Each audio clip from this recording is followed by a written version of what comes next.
नमस्कार दोस्तों, आशा करता हूँ कि ठीक होंगे। आज की इस वीडियो में ट्राइटेन लिमिटेड का टेक्निकल एनालिसिस करेंगे। 1 डे के टाइम फ्रेम पे ध्यान से देखेंगे।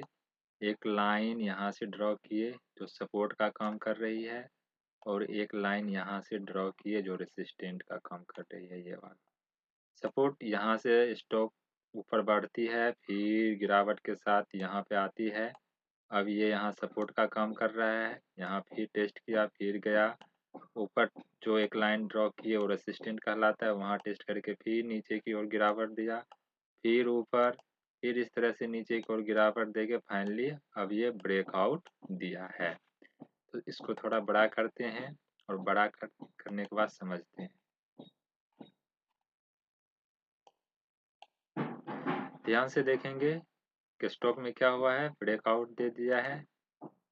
ये ब्रेकआउट रहा, रिजेक्शन भी लगभग लगभग हो गया है, रिट्रेस जिसको बोलते हैं। तो अब एक यदि एंट्री का प्लान किया जाए ट्रेंड लाइन ब्रेकआउट का, तो यहाँ पे प्लान करते हैं एंट्री का। सबसे पहले स्टॉप लॉस की बात कर लेते हैं। एक तो छोटा स्टॉप लॉस इसके नीचे दे देना है और दूसरा इसके नीचे, दो स्टॉप। अब ये डिपेंड करता है कि आप स्विंग ट्रेडिंग कर रहे हैं, शॉर्ट टर्म, मीडियम टर्म, जो भी कर रहे हैं। यदि यहाँ गिरावट आता है स्टॉप लॉस दे देंगे, या गिरावट होता है क्वांटिटी ऐड कर लेंगे, इसके नीचे आएगा स्टॉप लॉस दे देंगे, क्वांटिटी ऐड करने के बाद फिर यहाँ से आगे यदि निकलता है। फंडामेंटली स्टॉक को देखते हुए या आपको कॉन्फिडेंस है तब देखते हुए इसमें क्वांटिटी ऐड कर सकते हैं, या अपने अपने रिस्क रिवार्ड के हिसाब से क्वांटिटी को ऐड कर सकते हैं। एंट्री, स्टॉप लॉस की बात कर लिए, टारगेट की बात करते हैं। जैसे जैसे चार्ट पैटर्न कर रहा है वैसे वैसे टारगेट कंसीडर करेंगे।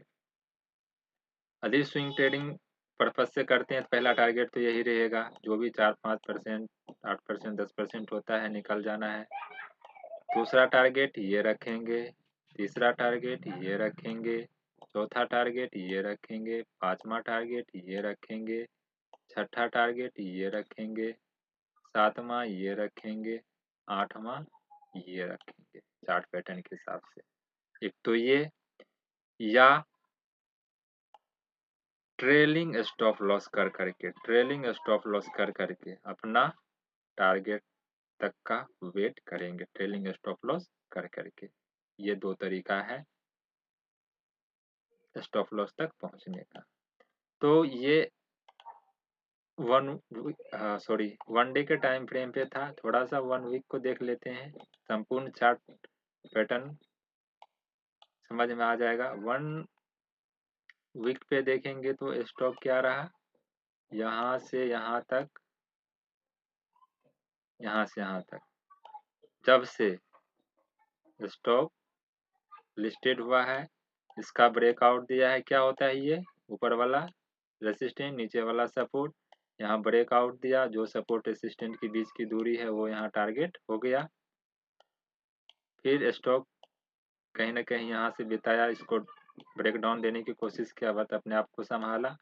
अब ये रेसिस्टेंट होगा, इसका ब्रेकआउट दिया, लगभग लगभग दुगुना, दुगुना क्या, लगभग लगभग बहुत से यहाँ से टारगेट ब्रेकआउट दिया, तो अच्छी खासी यहाँ से टारगेट को दे दिया। फिर यहाँ से करेक्शन होते होते होते होते, गिरावट होते होते स्टॉक अपने आप को संभाला और एक पैटर्न का निर्माण हुआ है, चार्ट पैटर्न का निर्माण हुआ है। और इसके हिसाब से एंट्री एग्जिट का प्लान कर सकते हैं। जैसा 1 डे के टाइम फ्रेम पे एनालिसिस किए, सेम उसी तरह 1 वीक के टाइम फ्रेम पे भी, 1 वीक के टाइम फ्रेम पे भी इसका ब्रेकआउट नहीं हुआ है, कोई और इंतजार करना चाहते हैं तो और इंतजार कर सकते हैं। और पैटर्न कुछ इसी तरह है, ये इसका ब्रेकआउट, रिजेक्शन, स्टॉप लॉस जैसे इसके नीचे देना है, दूसरा स्टॉप लॉस इसके नीचे देना है। टारगेट की बात ऑलरेडी कर लिए, ये टारगेट, ये टारगेट, ये टारगेट, ये टारगेट। बाकी इस स्टॉक के विषय में आपकी क्या राय है, कमेंट सेक्शन में जरूर मेंशन करें। और फंडामेंटली स्टॉक को तो जरूर ही देखें। यदि आप चैनल पे न्यू हैं तो चैनल को सब्सक्राइब करें, वीडियो को लाइक करें, अपने दोस्तों के साथ शेयर करें। तब तक के लिए जय हिंद। धन्यवाद।